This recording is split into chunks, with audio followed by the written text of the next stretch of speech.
ಆಚಿ ಮಸಾಲ. ಎಂತ ಅಡಿಗೆಯ ರುಚಿಯಾಗೋ ರಹಸ್ಯವು 20 ರೂಪಾಯಿ. ಅವರು ಅರ್ಥ ಮಾಡ್ಕೊಬೇಕು ಸರ್. ಅವರು ಜಾಸ್ತಿ ಹೋಗೋದೇ ಲೇಡೀಸ್ಗಳೇ ಜಾಸ್ತಿ ಓಡಾಡೋದು, ಅವರಿಂದಲೇ ತೊಂದರೆ ಆಗೋದು ಅಂತ ಅವ್ರಿಗೆ ಗೊತ್ತಿಲ್ಲ. ಹೆಚ್ಚು ಕಮ್ಮಿ ಆದಾಗ ಹಂಗೆ ಆಗತ್ತರ ಆಯ್ತು ಈ ತರ ಆಯ್ತು ಅಂತ ಸುಮ್ಮನೆ ಕಂಪ್ಲೇಂಟ್ ಮಾಡ್ತಾರೆ. ಕಂಪ್ಲೇಂಟ್ ಮಾಡೋ ಬದಲು ಅವ್ರು ಹೋಗ್ಲೇಬೇಡ್ದು. ಫಸ್ಟ್ ಆಫ್ ಆಲ್ ಅಂದ್ರೆ ಟ್ಯಾಕ್ಸಿ ನಿಲ್ಲಿಸ್ಬಿಡ್ಬೇಕು. ಬೈಕ್ ಟ್ಯಾಕ್ಸಿ ನಿಲ್ಲಿಸಿದಷ್ಟು ಭಾಳ ಒಳ್ಳೇದು. ಇವಾಗ ವೈಟ್ ಫೋಲ್ಡ್ ಎಲ್ಲ ಓಡಿಸ್ತಾರೆ, ನಮಗೂ ಅದೇ ಥರ ಕೊಟ್ಬಿಡ್ಲಿ ವೈಟ್ ಫೋಲ್ಡ್. ನಾವು ಓಡಿಸ್ತೀವಿ, FC ಮಾಡಿಸ್ತೀವಿ, ಇನ್ಸೂರೆನ್ಸ್ ಕಟ್ತೀವಿ, ಟ್ಯಾಕ್ಸ್ ಕಟ್ತೀವಿ, ಎಲ್ಲ ಕಟ್ತೀವಲ್ವಾ ನಾವು ಅವ್ರ ಥರನೇ ಅಲ್ವಾ. ಸ್ವಂತ ವೆಹಿಕಲಲ್ಲಿ ಯಾಕೆ ಅವರು ವೈಟ್ ಫೋಲ್ಡಲ್ಲಿ ಹೊಡಿಬೇಕು ಅವರು? ಅದರಿಂದ ಎಲ್ಲರೂ ಪ್ರಾಬ್ಲಮ್ ಆಗ್ತಾ ಇದೆ. ಅವ್ರು ನಿಲ್ಸಿದ್ರೆ ಪರವಾಗಿಲ್ಲ, ಬಾಡಿಗೆ ನಡೀತಾ ಇದೆ. ಇವಾಗ ಓಲೋಬರ್ ನಮಗೂ ಬೀಳ್ತಾ ಇದೆ, ತಿರ್ಗಾ ಮತ್ತೆ ಚಾಲನೆ ಮಾಡಿದ್ರೆ ನಮಗೆ ಪ್ರಾಬ್ಲಮ್ ಆಗುತ್ತೆ. ಈಗ ಒಂದು ವಾರ RTOದವರು 11 RTOದವರು ಕೂಡ ಈ ಹೊಸ ಆಪರೇಷನ್ ಮುಂದಾಗಿದ್ದಾರೆ. ಹೌದು ನಾವು ಬೈಕ್ ಗಳನ್ನ ಇಳಿದ್ಬಿಡ್ತೀವಿ ಹಾಗೆ ಹೀಗೆ ಅಂತ ಹೇಳಿ. ಹೌದು. 11 ದಿನಕ್ಕಷ್ಟೇ ಸೀಮಿತ ಆಗುತ್ತಾ ಇದು? ಅಷ್ಟಕ್ಕೆ ಲಾಸ್ಟ್ ಆಗುತ್ತೆ ಬೈಕ್ ಗಳು? ಕಂಟಿನ್ಯೂ ಮಾಡ್ಲೇಬೇಕಿದು. 11 ದಿನ ಹಿಡಿತೀನಿ, 3 ತಿಂಗಳು ಹಿಡಿತೀನಿ ಅಂತ ಹೇಳ್ಬಿಡಿದು. ಕಂಟಿನ್ಯೂ ಮಾಡ್ಬೇಕಿದು. ಬೈಕ್ ಸ್ಟಾಪ್ ಮಾಡ್ಬೇಕು. ಕೆಲವರು ಕನ್ನಡಿಗರು ಗಾಡಿ ಓಡಿಸ್ತಾರೆ, ಎಲ್ಲಿಂದಲೋ ಬರ್ತಾರೆ, ಆಂಧ್ರ ಪ್ರದೇಶದಿಂದ ಬರ್ತಾರೆ, ಉತ್ತರ ಕನ್ನಡದಿಂದ ಬರ್ತಾರೆ. ನಮ್ಗೆ ಉತ್ತರ ಕರ್ನಾಟಕ ನಮ್ದೇನೆ, ಬೇರೆ ಬೇರೆ ಕಡೆ ಎಲ್ಲ ಬರ್ತಾರೆ. ಇವಾಗ ಅವ್ರಿಗೆ ಯಾಕೆ ಚಾನ್ಸ್ ಕೊಡ್ಬೇಕು? ನಂಬರ್ಗೆ ಕೊಡ್ಲಿ ಬಿಡಿ, ಅದೇ ಚಾನ್ಸ್ ಕೊಡಿನ. ಇವಾಗ ಗೌರ್ಮೆಂಟ್ ಇಂದ ಬೇರೆ ರೂಲ್ಸ್ ಮಾಡ್ಲಿ, ಅದು ನಾವು ಫಾಲೋ ಮಾಡ್ತೀವಿ. ಬೇಕಾದ್ರೆ ಬೇರೆ ಬೇರೆ ಮಾಡೋದು ಸರಿ ಇಲ್ಲ ಇದು. ಅದರಿಂದ ಇವಾಗ ಟ್ಯಾಕ್ಸಿ ಖಂಡಿತ ನಿಲ್ಲಿಸ್ಲೇಬೇಕಾದ್ರು. ನಿಲ್ಲಿಸೋಷ್ಟು ಭಾಳ ಜನಕ್ಕೆ ಒಳ್ಳೇದಾಗುತ್ತೆ, ನಮಗೂ ಒಳ್ಳೇದಾಗುತ್ತೆ. ಕಷ್ಟಪಟ್ಟು ದುಡಿತಾ ಇದ್ದೀವಿ, ನಾವು ಟ್ಯಾಕ್ಸ್ ಕಟ್ತಾ ಇದ್ದೀವಿ, ಎಲ್ಲ ಮಾಡ್ತಾ ಇದ್ದೀವಿ. ಅವ್ರು ಏನು ಕಟ್ತಾ ಇಲ್ಲ. ಅವ್ರಿಗೇನು ಬರ್ತದೆ?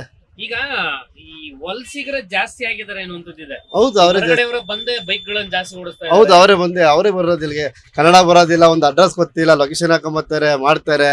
ಮೊನ್ನೆ ಶಿವಮೊಗ್ಗದಲ್ಲಿ ಅದೋ ಒಂದು ಕಾರದಲ್ಲಿ ನೋಡಿದ್ರೆ ಬಾಂಬ್ ಬ್ಲಾಸ್ಟ್ ಆಯ್ತು ಅಂತ ಮಾಹಿತಿ ಬರ್ತಲ್ಲ. ಅಥವಾ ಹೆಚ್ಚು ಕಮ್ಮಿ ಮಾಡಿದಾಗ ಇವ್ರು ಏನ್ ಮಾಡ್ತಾರೆ?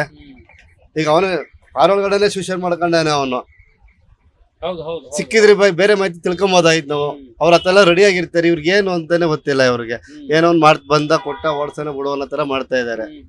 ಎಲ್ಲ ಜಾಸ್ತಿ ಬಂದು ಹೊಲ್ಸ್ಕಿಟ್ಟು ಜಾಸ್ತಿ ಬಂದು ಗಾಡಿ ಓಡ್ತಾ ಇರೋದಿಲ್ಲ. ಹೌದು, ಅವರು ಜಾಸ್ತಿ ಇದ್ದಾರೆ. ಹೌದು, ಜಾಸ್ತಿ ಇದಾರೆ. ಇವಾಗ ಯಾವ್ದೋ ಇದ್ ಮಾಡ್ತಾ ಇದಾರಲ್ಲ, ಇದ್ ಮಾಡ್ತಾ ಇದಾರಲ್ಲ, ಆತರ ಅವ್ರಿಗೂ ಮಾಡಿ DL ಇದೆಯಾ ಇಲ್ವಾ ಅಂತ ಹೇಳಿ ನಮ್ಮ ಕನ್ನಡದವ್ರಿಗೆ ಮಾಡಕ್ಕೆ ಅವಕಾಶ ಮಾಡಿಕೊಟ್ರೆ ತುಂಬಾ ಇನ್ನೂ ಒಳ್ಳೇದು. ಇದೆಲ್ಲ ಬಂದು ನಮ್ಮ ಕನ್ನಡಿಗರಿಗೆ ಹೊಟ್ಟೆ ಕಣ್ಣೀರ್ ಬಟ್ಟೆ ಅನ್ನೋದು ಆಗ್ತಾ ಇಲ್ಲ? ಆಗ್ತಾ ಇದೆ, 100% ಗ್ಯಾರಂಟಿ ಆಗ್ತಾ ಇದೆ. ಸದ್ಯಕ್ಕೆ ಇವಾಗ ನಮ್ಮ ಕನ್ನಡದವರ ಮೂಲೆ ತೆಳ್ಳಕ್ಕೆ ಮಾಡೇ ಮಾಡ್ತಾರೆ ಅವರು. ಇದೇ ತರ ಇವ್ರು ಚಾನ್ಸ್ ಕೊಟ್ರೆ ನಮ್ಮ ಕನ್ನಡಿಗರೆಲ್ಲ ಹೋಗಿ ಮೂಲೆ ಬೀಳ್ಬೇಕಾಗುತ್ತೆ. ಅಲ್ಲ, ಈಗ ಅವ್ರೇನು ನಾವು ಸುಪ್ರೀಂ ಕೋರ್ಟ್ ಮೆಟ್ಲಿರ್ತೀವಿ ಬೈಕ್ ಟ್ಯಾಕ್ಸಿ ಅವರು ಅಂತದ್ದು ಇತ್ತೀಚೆಗೆ ಸೋಷಿಯಲ್ ಮೀಡಿಯಾದಲ್ಲೂ ಕೇಳ್ತಾ ಇದೆ. ನಾವು ಟ್ಯಾಕ್ಸ್ ಕೊಡ್ತೀವಿ, ಎಲ್ಲೋ ಬೋರ್ಡು ಹಾಕೋತೀವಿ, ಡ್ರೆಸ್ ಕೂಡ ಹಾಕೋತೀವಿ, ನಮ್ಗೆ ಅವಕಾಶ ಕೊಡಿ ಅಂತೇಳಿ. ಅವಕಾಶ ಕೊಟ್ಬಿಟ್ರೆ ಅವಕಾಶ ಕೊಡೋದು ತಪ್ಪದು. ಕೊಡ್ಲಿ, ನಮ್ ಕನ್ನಡಿಗರಿಗೆ ಕೊಡ್ಲಿ, ಬೇರೆಯವ್ರಿಗೆ ಕೊಡಬಾರ್ದು. ಕೊಡ್ಲಿ, ನಮ್ ಕನ್ನಡಿಗರಿಗೆ ಕೊಡ್ಲಿ, ಮಾಡ್ಲಿ. ಅವ್ರಿಗೊಂದು ಫೆಸಿಲಿಟಿ ಕೊಡ್ಲಿ, ಮಾಡ್ಲಿ. ಬೇಡ ಅಂತ ಏನ್ ಅವಶ್ಯಕತೆ ಇಲ್ಲ, ನಾವು ಹೇಳ್ತಾ ಇಲ್ಲ. ನಮ್ ಕನ್ನಡಿಗರು ಯಾರಿದ್ದಾರೆ ಅವ್ರು ಫಾಲೋ ಮಾಡ್ಲಿ, ಕೊಡ್ಲಿ. ಎಲ್ಲಿಂದ ಬಂದರೆ ಕೊಟ್ಬಿಟ್ಟು ಮಾಡಿ ಏನೋ ಒಂದು ಮಾಡ್ಬಿಟ್ಟು ಹೋದ್ರೆ ಯಾರು ಬರ್ತಾರೆ? ಯಾರು ಬರೋದಿಲ್ಲ. ಅಂದ್ರೆ ಹೊರಗಡೆಯವ್ರು ಬೇಡ, ನಮ್ ಕನ್ನಡಿಗ ಮಾತ್ರ ಕೊಡ್ಲಿ. ಹೊಟ್ಟೆ ಬಳ್ಳಿ ಏನು ದುಡ್ಕೊಂಡು ಹೋಗ್ಲಿ. ಟ್ಯಾಕ್ಸಿ ಇನ್ನೊಂದು ಮತ್ತೊಂದು ಎಲ್ಲ ಇರ್ಬೇಕು. ಪ್ರತಿಯೊಂದು ನಾವೇನ್ ರೂಲ್ಸ್ ಫಾಲೋ ಮಾಡ್ತೀವಿ ಅವ್ರು ಅದೇ ತರ ರೂಲ್ಸ್ ಫಾಲೋ ಮಾಡಿ ಕೊಡ್ಲಿ. ಎಲ್ಲ ಬೋರ್ಡ್ ಇರ್ಲಿ, ಕೊಡ್ಲಿ, ಏನ್ ತೊಂದ್ರೆ ಇಲ್ಲ. ಅದು ಕನ್ನಡಿಗರಿಗೆ ಕೊಡ್ಲಿ. ಎಲ್ಲಿಂದ ಬಂದ್ರೆ ಕೊಟ್ಟವ್ರಿಗೆ ಏನ್ ಪ್ರಯತ್ನ ಬರುತ್ತೆ? ನಾಳೆ ಹೊತ್ತಿಗೆ ಏನೊಂದು ಹೆಚ್ಚು ಕಮ್ಮಿ ಆಯ್ತು ಅಂದ್ರೆ ಯಾರು ಬರೋದಿಲ್ಲ, ಜವಾಬ್ದಾರಿ ಯಾರು ವಹಿಸ್ಕೊಳ್ಳೋದಿಲ್ಲ. ಯಾವ್ದೋ ಒಂದು ಆಕ್ಸಿಡೆಂಟ್ ಆಗೈತೆ, ಓಲೋ ಒಬ್ಬರು ಕಟ್ಕೊಡ್ತಾ ಇದೀವಿ, ಸರ್ಕಾರ ಕಟ್ಕೊಡಿ ಅಂತ ಕೇಳ್ತಾ ಇದಾರೆ. ಪಾರ್ಟಿ ಏನ್ ಕಟ್ಕೊಡ್ತಾ ಇಲ್ಲ. ಅದೇನ್ ಬೇಕದು? ಸರ್ಕಾರಕ್ಕೆ ಏನ್ ಬೇಕಿತ್ತು? ಅದು ಸರ್ಕಾರ ಏನ್ ಕಟ್ಕೊಡ್ಬೇಕು? ಅವ್ರ ಜವಾಬ್ದಾರಿ ಮಾಡ್ಕೊಡ್ಲಿ. ಅವರು ಓಲೋ ಓವರ್ ಮಾಡ್ತಾರೆ, ಅದ್ ಮಾಡ್ತಾರೆ ಅಂತ ಮಾಡಿಸ್ಕೊಳ್ಳೋದು, ಕಮಿಷನ್ ಇಸ್ಕೊಳ್ಳೋದು. ನಾಳೆ 6 ತಿಂಗಳು 11 ದಿವಸ ಹಿಡಿದವ್ರೆ, ತಿರ್ಗಿ 11 ದಿವಸ ಹಿಡಿದವ್ರೆ ಅಂತ ಕಮಿಷನ್ ಇಸ್ಕೊಂಡ್ಮೇಲೆ ತಿರ್ಗಿ ಶುರು ಮಾಡ್ತಾರೆ. ಅದೇನ್ ಬೇಕದು? ಫುಲ್ ಸ್ಟಾಪೇ ಮಾಡ್ಲಿ. ಎಲ್ಲ ಮಾಡ್ತೀವಿ ಅಂದ್ರೆ ರೂಲ್ಸ್ ಮಾಡ್ಲಿ, ಕನ್ನಡಿಗರಿಗೆ ಕೊಡ್ಲಿ, ಹೊಡಿಲಿ, ಅಷ್ಟೇ.